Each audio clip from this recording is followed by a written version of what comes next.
My name is Lisa Ryers. I'm class of 1990 from Brown and one of the co-presidents of the Brown Club of Greater San Francisco.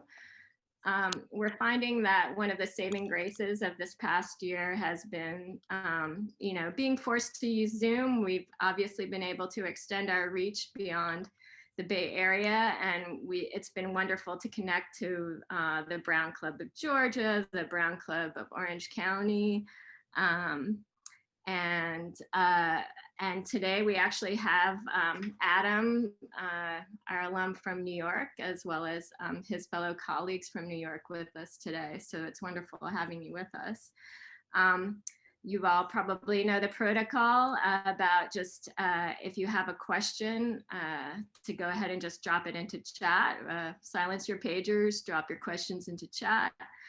And also a gentle reminder that we are recording this event so that we can post it later to our Brown Club YouTube channel. So if you have an issue surrounding that, please feel free to turn off your video. And so without further ado, I'd like to just introduce our authors today for our event today.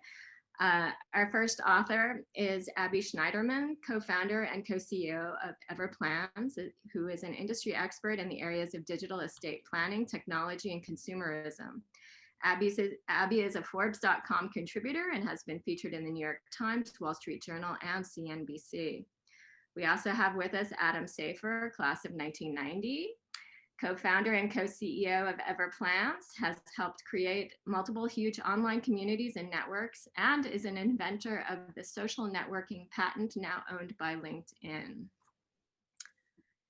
And we are also very pleased to have Jean Newman with us today. Jean Newman serves as Everplans editorial and education director, and Jean has spent his career as a writer, editor, and content leader for Maxim.com, Hatchet Philipacci Digital, and other lifestyle properties. So welcome all of you today. And I think Gina's going to start us off with a presentation. And before Jean gets rolling, I just want to thank you, Lisa, for having us. We really appreciate it. It's good to be hanging with some Brown friends since I got totally gypped out of my 30-year reunion last year. And so I guess this is going to have to be the replacement until May, I guess, when we get our virtual reunion this year. That's it. I signed up for the trivia night, Lisa, so I'll see you there. All right, Adam, we're on. Okay, Jean.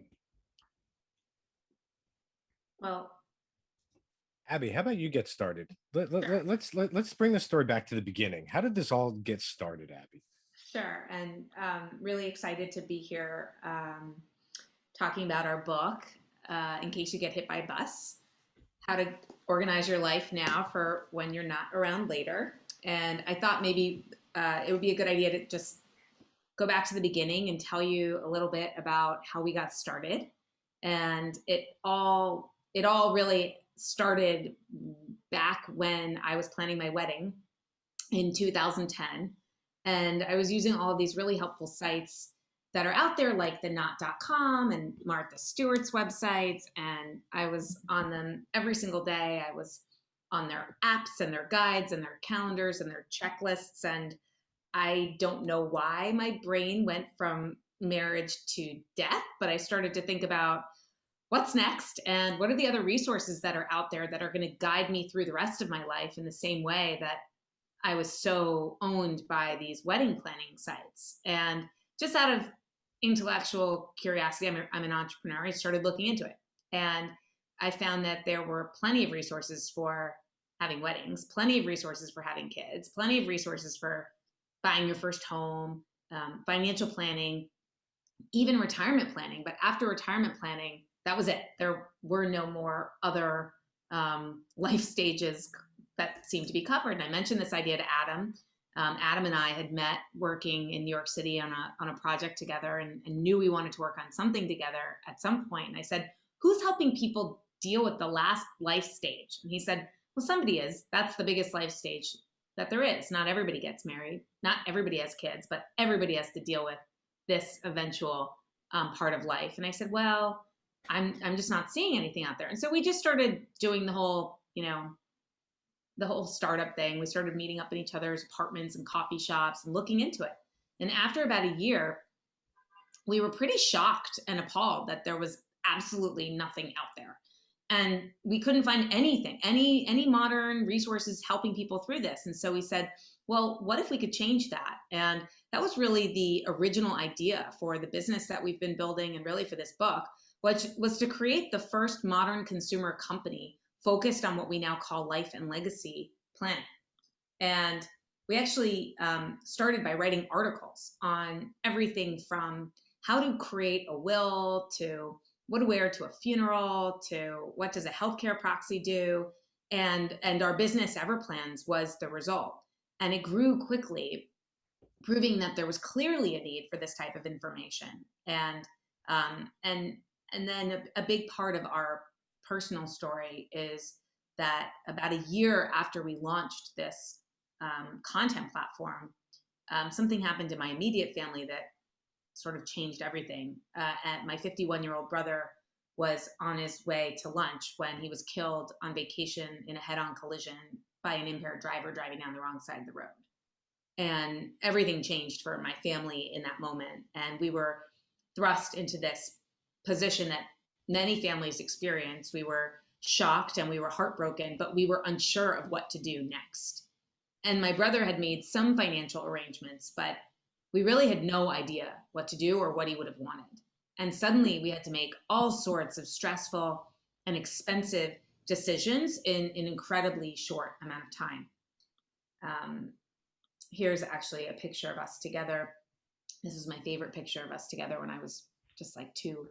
But it made us realize that in order to really make a difference for people at their time of greatest need, we had to help people get a plan in place ahead of time.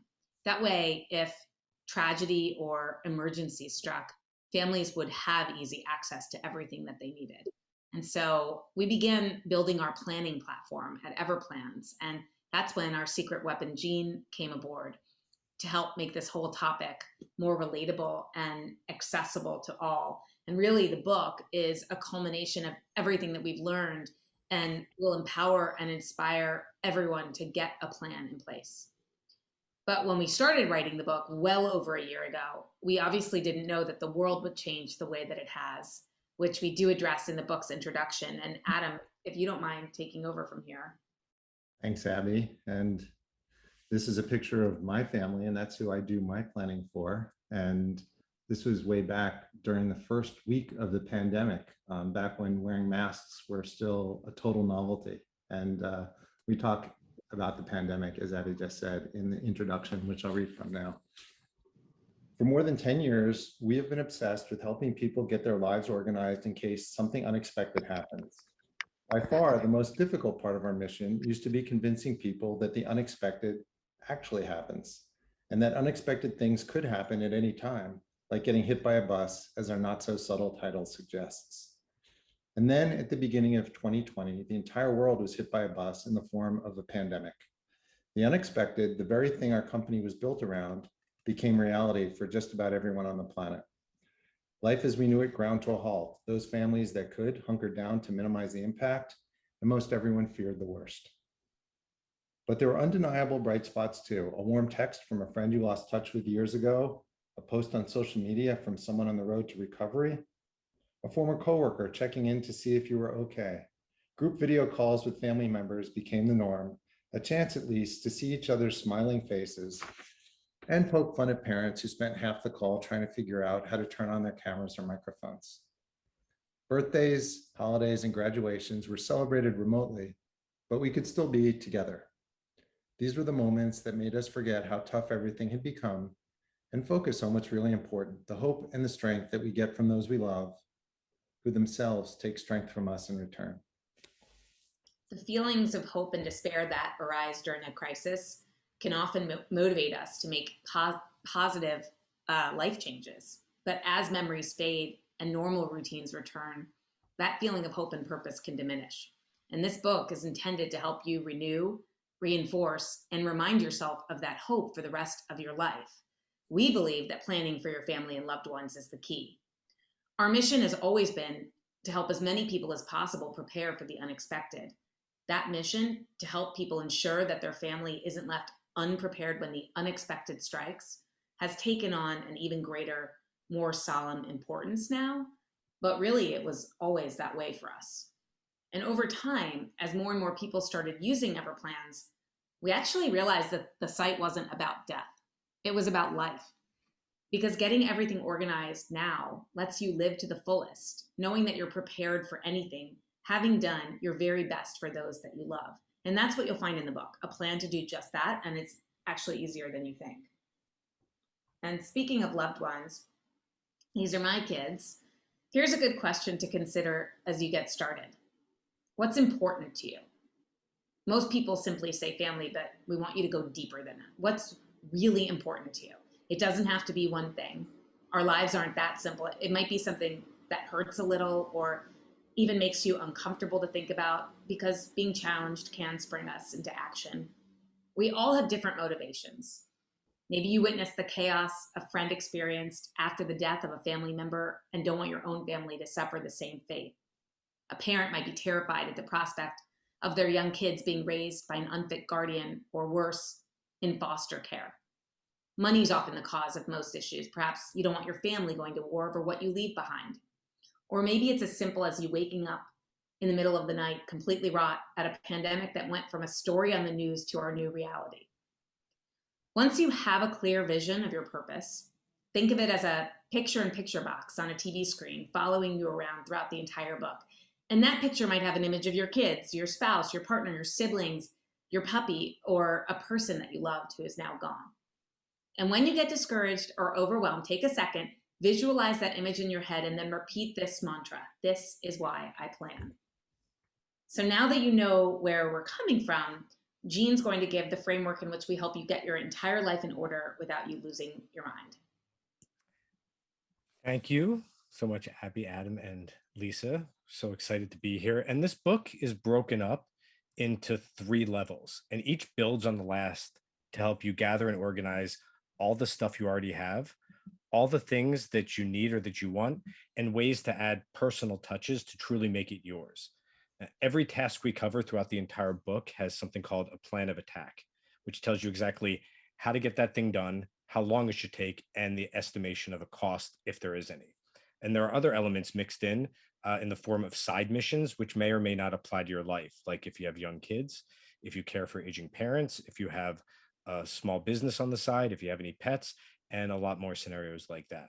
And then there's these things called break times, which are sections that tell you when you should update your plan, certain milestones throughout your life, how to have these difficult conversations with your family without emotions running wild, because that often is a big issue. And what are the consequences if you don't do any planning at all? Now, even though this book covers every possible aspect of a person's life, it's all broken down into easy to digest pieces to prevent you from getting overwhelmed. We're going to give you a brief overview of each level so you know what to expect. And Abby's going to get us started with level 1. Level 1. This is where we start things off by helping you get all the following things in your life under control, which includes a system for managing all your passwords and secret codes, your money and assets organized so that you don't have a panic attack, an instruction manual for your home and vehicles, and a decluttered address book where your most useful contacts rise to the top. And Adam and Jean know that I'm still working on this one. But if there's one thing we mention in the book repeatedly, it's passwords. It's almost comical how many times we mention them, but we have no regrets because they've just become such a vital part of our lives in so many ways.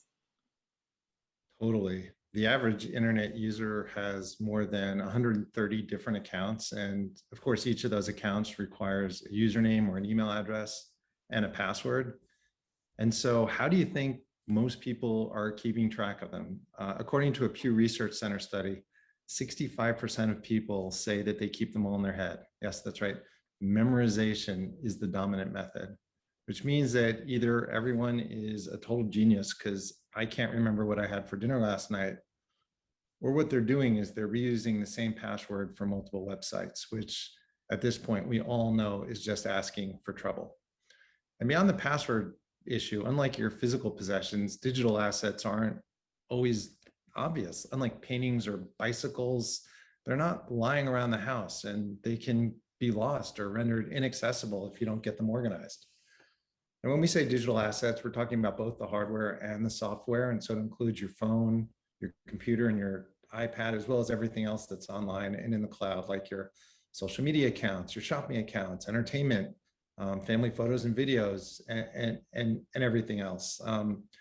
Altogether, it's referred to as a digital estate plan, and we cover it from multiple angles throughout the entire book. And I don't want to give away any spoilers and ruin the surprise here, but we begin the book with passwords and we end with passwords. As Abby said, they're just that important these days.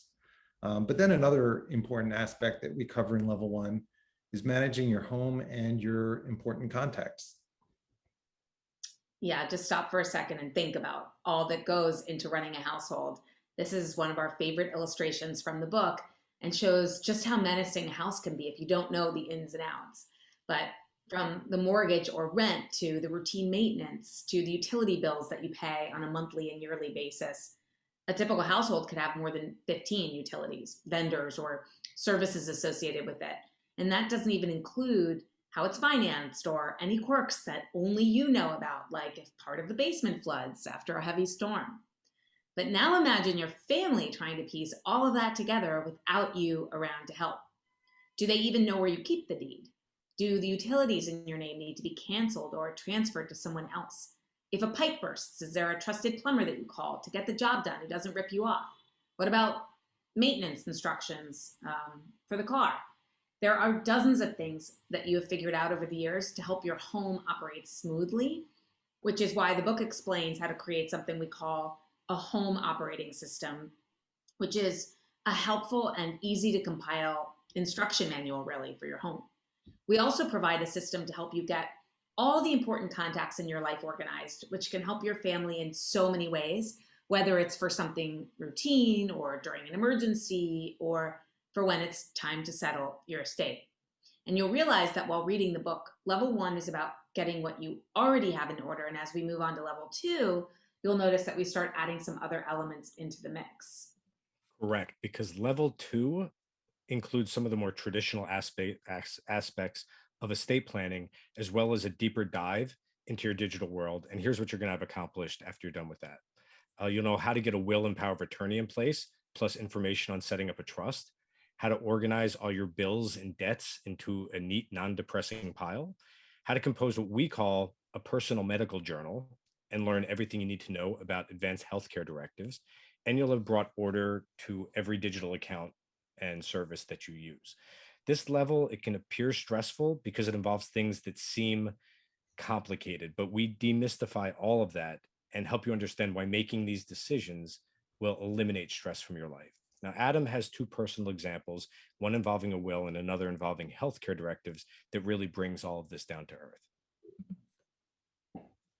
Yeah, this is a picture of my father-in-law, Marvin, with my wife, Carrie. And Marvin was an incredible guy, and he died totally unexpectedly about 3 years ago.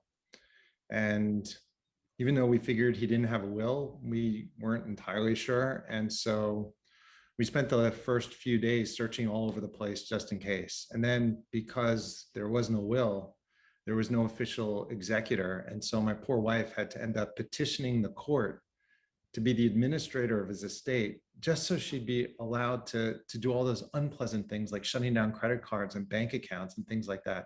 And she also had to put up a personal bond in order to do that. And it's already so yucky, and these extra steps made it extra difficult, and it would have been pretty easy to avoid.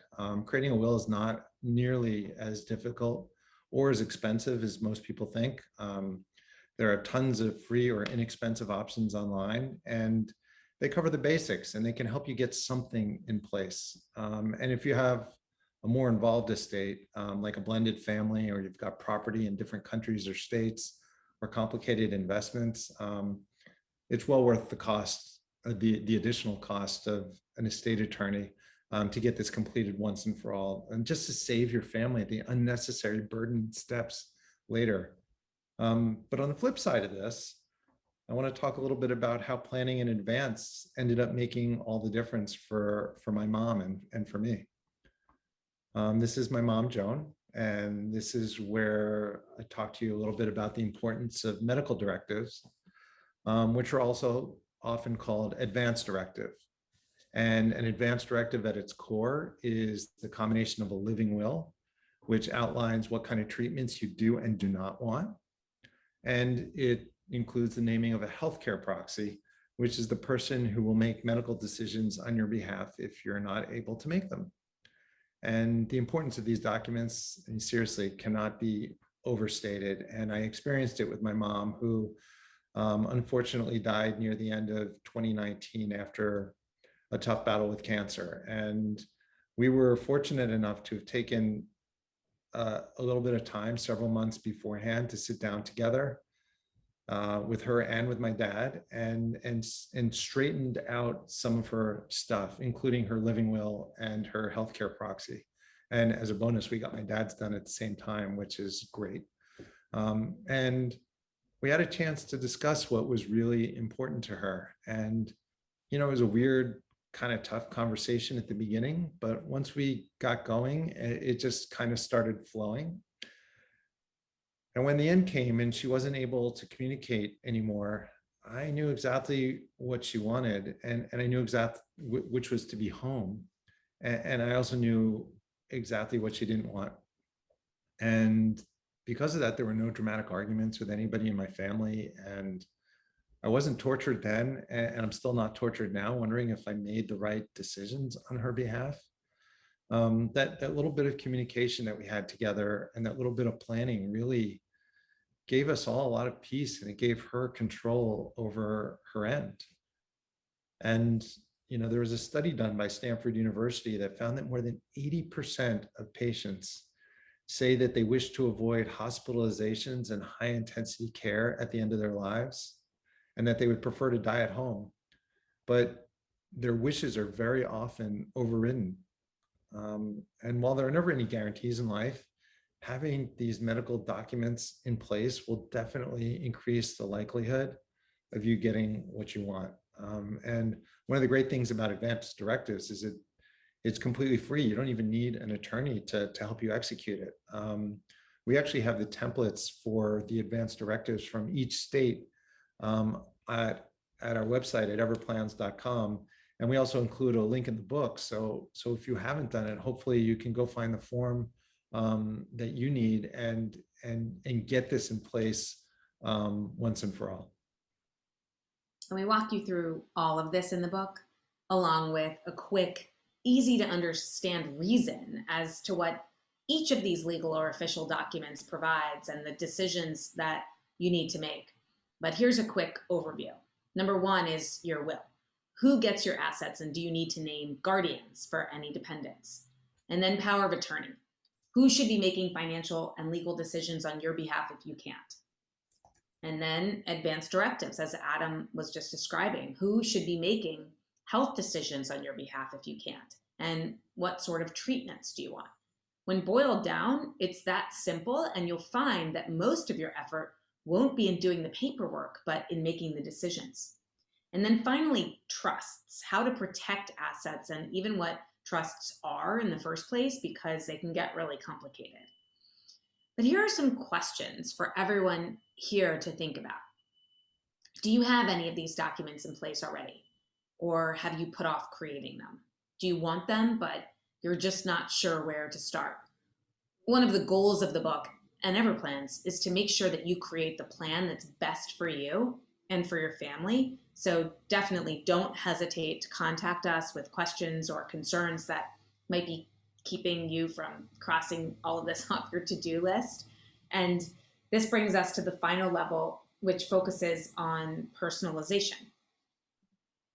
Level 3 allows you to personalize your plan with a slew of finishing touches, and this includes an organizational plan for all your meaningful photos, recipes, and family heirlooms, a record of your personal history, interests, beliefs, and life lessons so everyone remembers you the way that you want to be remembered, a model for writing letters and recording videos for friends and loved ones that they could cherish for the rest of their lives, a complete understanding of everything you need to know about planning a funeral, plus a template to write your own obituary if you're up for it. I want to share something that isn't in the final draft of the book, but it's a story I love, and you could just think of it as bonus footage. But I was talking about family traditions over the holidays. This was pre-COVID. And one of our close family friends, Melanie, was hosting a brunch at our house. And she took me aside and she led me into this other room. And she showed me something called a miniature chest drink table that her late mother had found antiquing in Canada. And Melanie recalled how her mother had these two armchairs next to each other with the chest between them. And after she died, Melanie and her family were packing up the apartment and they found notes on the back of her favorite things, including this chest. And it said, "For Melanie, little table, to Melanie, much love, Mom." And she also left a note on the back of a Salvador Dali lithograph that Melanie bought her in Paris that said, "My only Dali from my only Mel." The miniature table and Dali lithograph are beautiful, but the notes make them so much more meaningful. And this is a beautiful way to express love and say goodbye, but it doesn't have to be a surprise. While the little table is now safely in Melanie's possession, what if she had never found the note? Cleaning out a late parent's home while grief-stricken could lead to discarding items that have a story to tell. And this same goes for a family member swooping in and taking everything, especially if they think those items have value. A person that we work closely with actually told us how an in-law looted all the classic furniture from a deceased parent's house before anyone had a chance to claim anything. And while that was many years ago and she's not even sure she wanted any of it, it's still a minor point of contention among the family. Anything that you can do now to prevent possible conflicts in the future is always a benefit, especially if it only requires some paper and tape or a few sticky notes. And here's the thing I learned working with Abby and Adam all these years. They, like many people, they are obsessed with food and they love to cook, and they happen to be amazing cooks, both of them. And I've sampled it many times. It's incredible. And it was so much so that I was like, okay, could each of you choose one of your favorite recipes, family recipes, something that's personal to you, and put it word for word in the book so other people know how to organize and share their recipes for generations to come. Now I'd like the master chefs to explain their creations and what organizing recipes means to them. Abby, you get to go first. Well, recipes are extremely important to me, as I'm sure they're important to many people here in attendance. My late beloved babysitter, Lydia, used to make the most incredible tacos. And she shared the recipe with me before she died. And every time I miss her, I make the tacos and they bring back the warmest memories. And plus, I get to share them with my kids and we talk about Lydia, which creates new memories for all of us. And I didn't include that recipe in the book. I shared something sweeter, which is my mandel bread recipe that was adapted from my grandmother's and my mom's recipe. It's really a cookie recipe. And you can see me here on the left with my sister showing my daughter Danny how to make the cookies. But Adam went a more savory route. Yes, I chose something just a little spicier. It's my chili recipe that I've been trying to perfect for almost 30 years now. And here's a picture of it in my favorite yellow pot that I got from my grandmother that I always use when I make it. And the recipe is in this great Excel spreadsheet that automatically recalculates ingredient amounts based on how many people you're serving. And it includes replacement options for hard to find ingredients.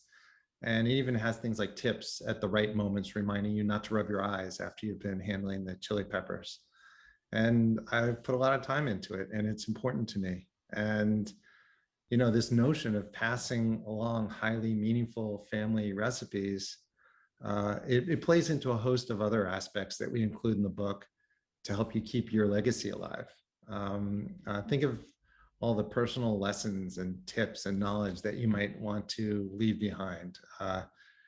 You know, whether it's important information about your family history, maybe that nobody else knows, or things that you've just loved about your life, or lessons that you want to pass on to future generations. Technically, all this stuff together is called an ethical will, but in the book, we like to call it Spill Your Life. And we break it down into 6 rounds, so it feels a little bit like a game show.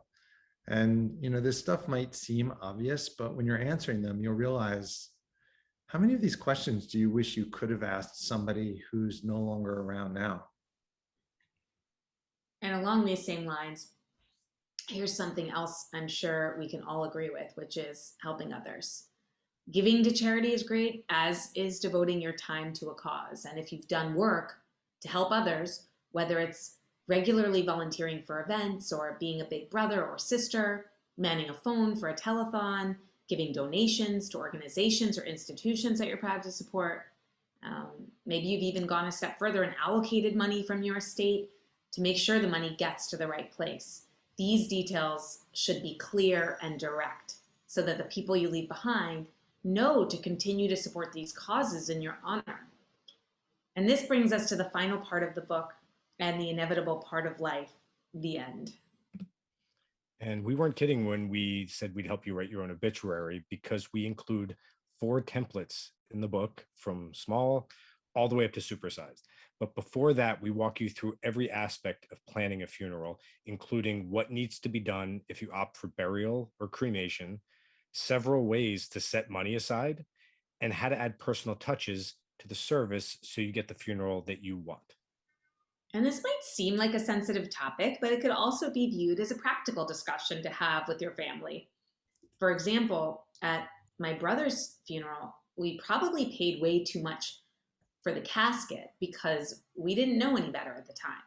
And when we were discussing this with my parents, my mom said her preference was for the plain pine box, and my dad surprised us all, saying he wanted the most expensive casket that we could find, which is good to know. But this is why communication is vital, so that you're not spending too much money when you don't need to, or spending too little in the case of my dad. And communication is central to everything that we cover, because at the end of the day, sharing this information with others is ultimately what makes a plan complete. But we also know how tricky it can be to talk about some of these things with loved ones. Talking with family can be littered with emotional and sometimes suspicious landmines about ordinary topics. And when the topics include money, medical issues, or death, it can be even a little more terrifying. Consider for a second that people would rather talk about no longer being on Earth than talk about their finances. And the Wells Fargo study that we have pictured here and that's included in the book also revealed that although people aren't comfortable talking about money, it's one of the biggest stresses in their lives. And as we all know, it can cause sleepless nights. And so in the book, we offer plenty of tips on how to eliminate the fear and the stress from these topics, and also some pointers on how to break the ice and to get your family started talking and planning together. So thank you so much. This barely scratches the surface of what we cover in the book, and we can't wait for you to read it and get your own plan completed and underway. And if you think that this book isn't for you, I just have one final story. Before I started Everplans with Adam, I was explaining the concept of the company to my parents, and my dad, who fancies himself a pretty good planner, said, "I don't need any of this. All my legal documents and important plans are with our estate attorney." And my mom interrupts and says, "But wait, Milton, who's our estate attorney?" And so you might have a folder with legal documents or a file with an attorney somewhere, but our lives are made up of so much more. And plus, if no one knows where it is or who you did it with, it's sort of like you never did it at all. So the first step is just getting started. The book helps you get started, and so much more. Thank you so much for having us, and we're here to answer any questions that you have.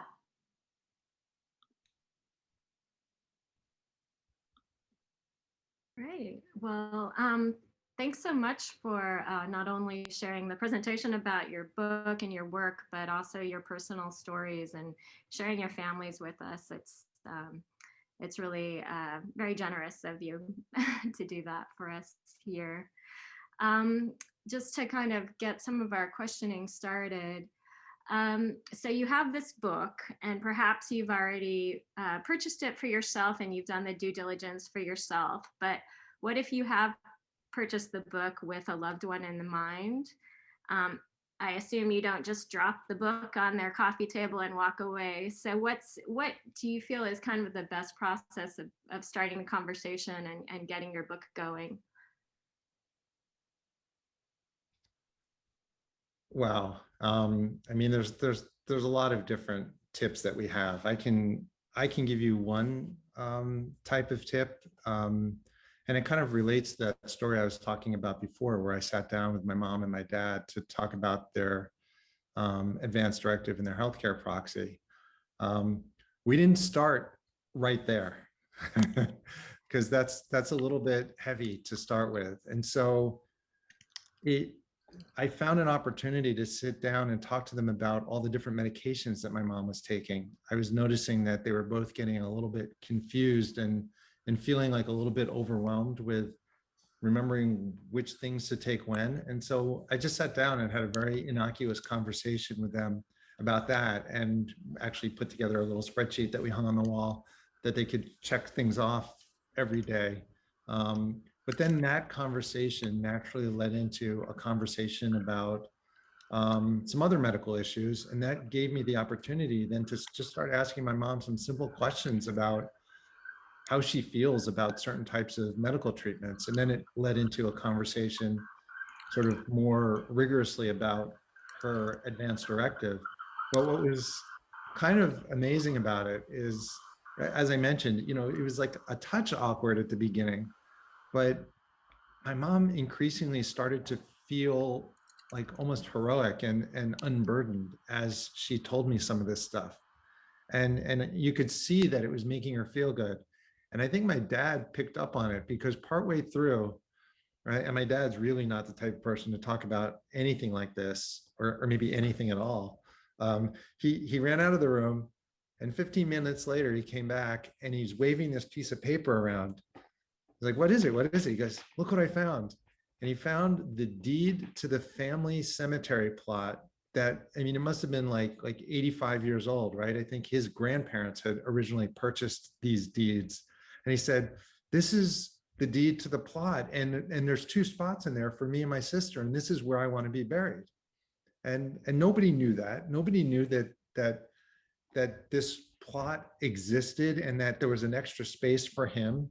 And it was this like innocuous conversation about medications that kind of snowballed into an opportunity to talk with my parents. And it's not always the case, but I really do think in most cases people feel really good about themselves when they start sharing this stuff, because they know that it's not good to keep it to themselves. And it won't be as painful and awkward as you think. Now, there's always some cases where it is, but I think in a lot of cases, you just got to get going and find a small way in. That's great. Do you also have any extra tips if you're trying to have this conversation with, bringing fellow siblings on board to perhaps approach your parents and so forth? Because obviously, we probably all come from very opinionated families. Do you have any suggestions about how the book might be broached with your fellow siblings? We do all have siblings, and that is a big issue, because it's figuring out first, who is the sibling where everything falls on? Who is that person? And there's always one. There's always one that the parents kind of go to first, the one that they'll probably trust with the most, the one that they know might cause the problems. And a lot of this planning is to mitigate and eliminate those problems before they happen. So if you know that 2 of your kids are going to be fighting over something, or as we know with heirlooms, especially when it comes to jewelry or things that just someone wants to keep in same with coming to a house or a car, where there's 2 kids that think they deserve the house or the car, making those decisions ahead of time, because if you let them duke it out and they're going to fight it later, then you're really asking for trouble. And that's where we see estates dwindle to nothing, because court battles, no one wins. You want to get in and out of court as fast as possible when this happens. As Adam explained, putting a bond against that. I mean, in a way, he was lucky that no one contested this. They could do that pretty much. It was going through the process is hard enough to begin with. When people start lining up, for debts, for other issues, for taxes, that's when you start seeing it drag on and on and on. And everything you could do to prevent that is ideal, and to recognize that you're doing this actually to prevent those fights. Yeah. Another tip too along those lines that we found, which I think works well with siblings and can work with anybody that you need to have an uncomfortable conversation with, is sometimes you can start by telling them a little bit about what you've done. I just finally got my will done this week, or, we finally buckled down and got life insurance or something like that. And not only can that potentially open up a conversation with them about what they've done, but if you're in the particular instance that you're talking about, Lisa, it can open the doors to, what we should really do together is find out what mom and dad did. Yeah, that definitely makes sense. Have you found that, I'm sure every family is different, but after kind of going through your book, is there kind of been somewhat of a timeline as far as what your experience has been with your book, people working with your book? It really depends. And it depends on the situation. It depends on how deep somebody wants to go. It really could take 5 minutes just to make a big impact.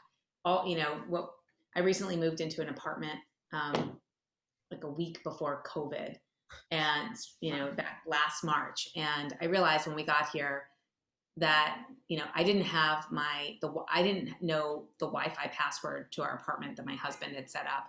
I didn't know the unlock code to his phone or the unlock code to his computer. I actually didn't even know how to get into our parking garage. And in the event of an emergency, or if I needed to get out of the city fast, how would I get the car? And I realized that because this is a New York thing, but he drives and I take the subway to work. And I literally never once ever had gone to the parking garage and gotten our car. It's just something he does.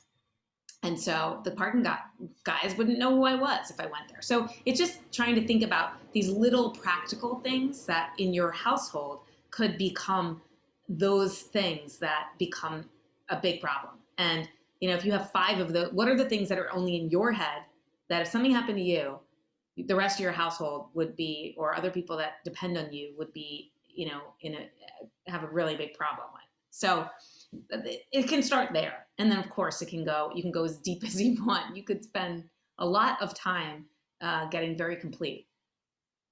And ideally people don't, it's really the first push that gets this stuff organized, and then it's maintenance that usually ends up happening. Because once you get into good habits, it's not like a fitness routine where you have to upkeep it constantly, pretty much every day or every other day for the rest of your life to keep it that way. It's a matter of getting it all in one place, getting those systems and habits down that help you organize, and then knowing that occasionally you're going to want to check back in as life. But I know people, Adam, you could speak to this, people feeling like, I got to do this all today. This is like, I got to rush. Yeah. Look, nobody wants to feel like they need to take 3 days off from work to do something like this.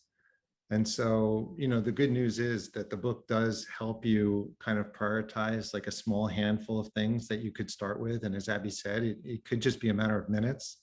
I don't know if it's bad news, but the flip side is that it's kind of like a journey. You might never really be totally done because life keeps changing and new things keep happening in your life. And so, once you get that first chunk in, you don't have to eat the whole elephant at once, right? Like that's great. You can celebrate your victory, but over time, you'll start to get to a habit, as Jean said, of adding things as you get new stuff in your life or changing things as things update.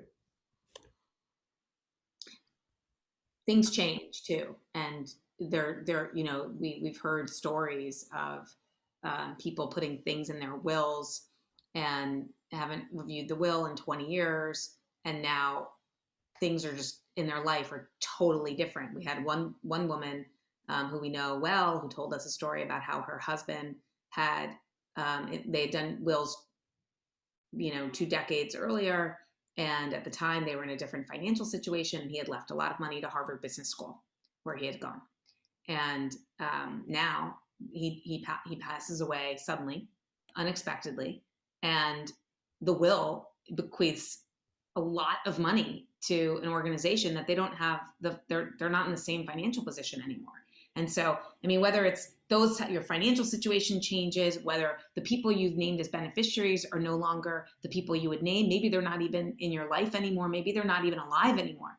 And so you have to it's a good idea to update the information that you're thinking about somewhat regularly, maybe at least once a year. We also keep tabs on, a lot of times we use stories in the news because it helps illustrate it.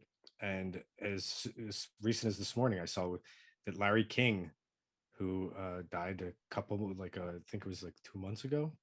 Um, there's a whole battle probably for his estate because he had a will, but then his wife he was divorcing, but they weren't fully divorced. Then it's going into court because she's contesting it that she wants to be an executor and claims his second will that was handwritten, was done under duress possibly. And you realize that when you make massive life changes, as people have blended families, as people get divorced, as people die, if those people are named as beneficiaries or your power of attorney still, they're still going to have this power over your life. And especially we see with partnerships, families, swooping in that had disowned their children, and someone who's built a life with someone else coming in and saying, nope, those are going to be our kids now. We're taking all the money and you guys were just living together. And that frustration could be completely done away with if everything is legal, if everything's locked in and you take those steps. And if anything changes, you want to make sure that that isn't in the will, because try going to an ex who's getting an entire estate and saying, oh no, it should go to this new one. That's not going to happen. They're going to say, nope, you left it to me. Thanks. I deserve it. And that new family is either going to have to fight for it, or there's just have to deal with not getting any of it. Right.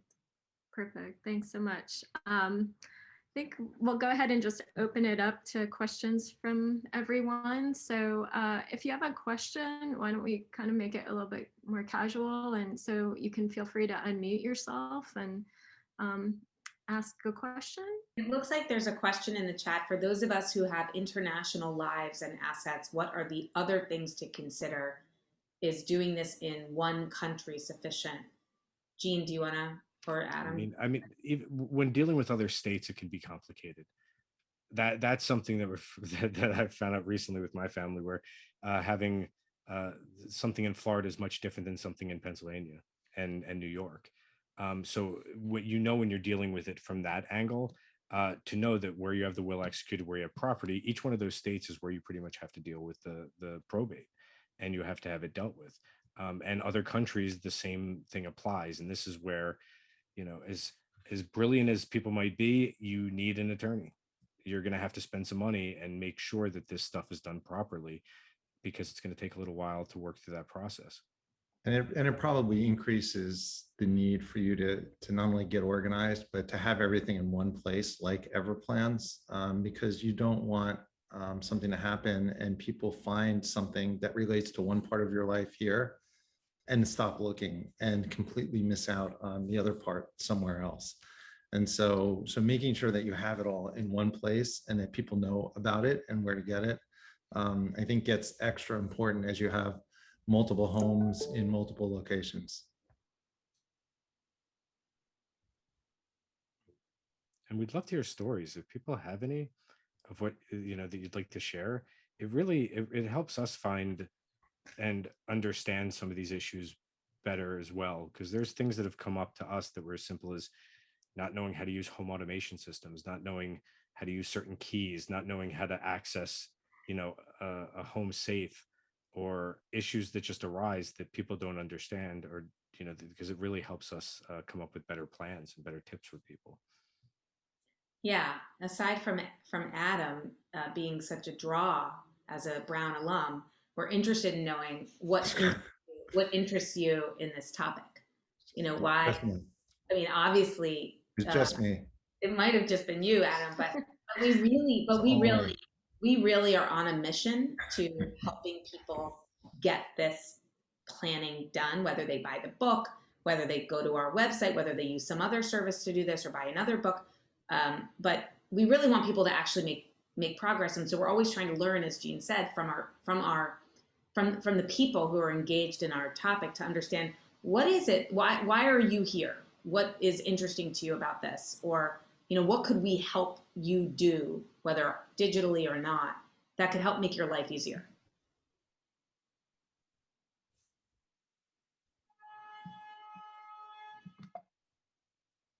While people are getting all of their incredible anecdotes together, there's another question in the chat that I see about using FidSafe. Someone says, we use FidSafe for important documents online, but then how do you make sure other people have access after we go, but not during? Let's say both me and my partner get hit by a bus together. And yeah, that's a big issue. And it's actually why we created Everplans. Is we've seen that there's document vaults out there that you sometimes get from your financial advisor, like at Fidelity, or you might even get it from an estate attorney. But it's primarily for them and you to share that information back and forth with each other. We never saw one that made it really easy for you to then share the important things with the other people in your family and in your life that would need access to it. And so, that's why we recommend that somebody has something like Everplans where they can leave those breadcrumbs, like, for instance, hey, all of our important documents are in our FidSafe vault, and here's how to get into it, or here's who to contact if you need access to it because something happened to us.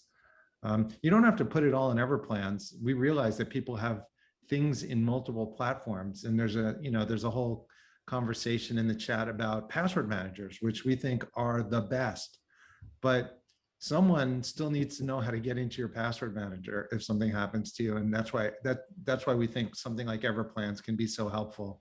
It's almost like the aggregator for the breadcrumbs for all the other places that you might have stuff. And I actually love that because Laura, you mentioned that having wills and trusts, but not thinking of the other things.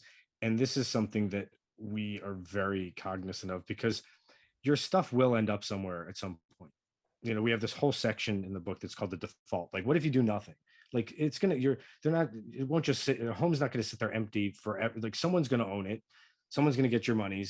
Or it could sit in holding for 20 or 30 years until someone realizes that they have it.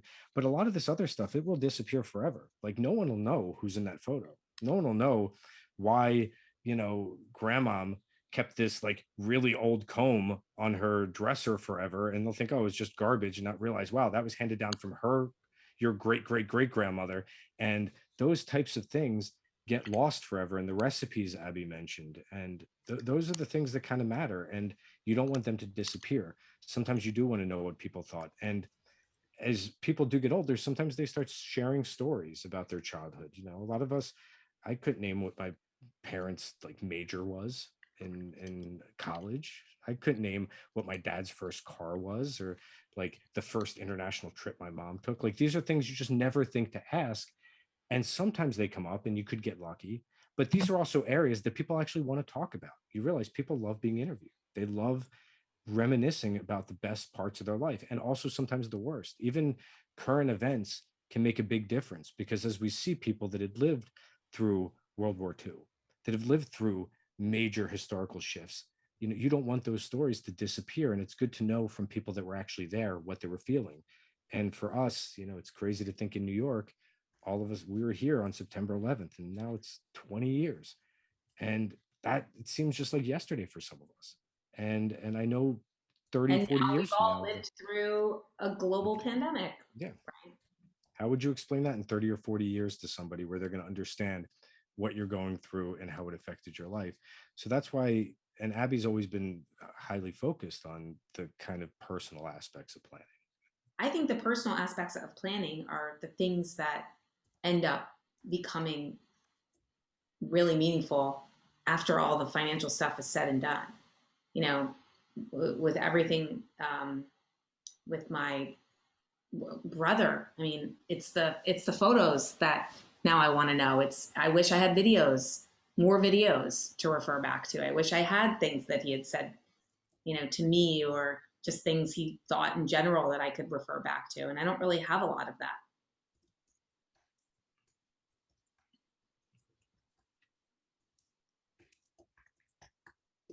Yeah. Well, people might be just getting hungry at the lunch hour here in San Francisco. Not sure. I was just wondering, just kind of to dovetail from what you all are talking about, as well as just what we're actually doing in the chat. Does Everplans actually, does it have a mechanism for these type of conversations to occur between people who are trying to to use your book to deal with this issue with themselves and loved ones? Is there a mechanism for that via your Facebook page or something of that nature? If we wanted Yeah, to talk to, it's a yeah. really good question, and it's actually something that the team has been talking about a lot this year. We have this vault, and we've invested millions to make it like incredibly secure and build, you know, the highest forms of encryption and administrative oversights and everything like that.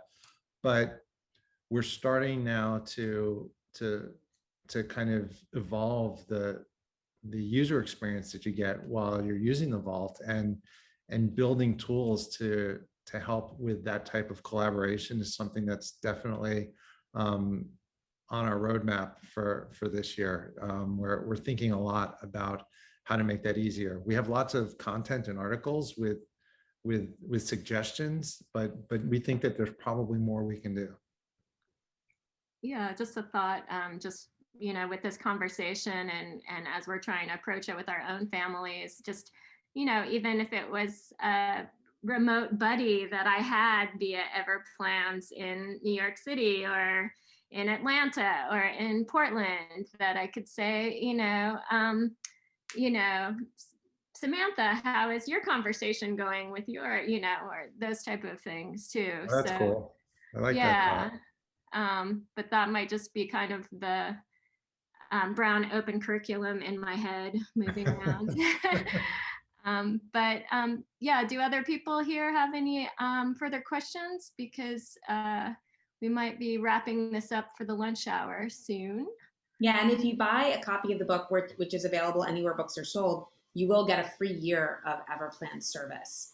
So you just need to go to and I put this in the chat. If you see it up top there, if you scroll up to the top, but it's go to incasethebook.com, and all of the instructions for how to redeem your free year of Everplans are there. Okay. Well, great. I think if we don't have any further questions, we'll kind of wrap things up, even though I know people have an extra month to do their taxes, so that can't be the excuse today. But thank you all for joining us out here on the West Coast. Thanks so much for sharing your material, your stories and your book. And obviously, I think you're going to get some follow-ups from people now that we know how to contact you directly. So thanks again. And Adam, I hope to see you virtually at the reunion. Definitely. Yeah. So thanks again. And for the Brown alums on our call today, we will be having an Earth Day event next week. And we'll also be having an event for Asian American Pacific Islander Heritage Month next month in May. So hopefully this won't be the last time that we'll see you around on Zoom. All right. Well, thanks so much, everyone, and take care of yourselves.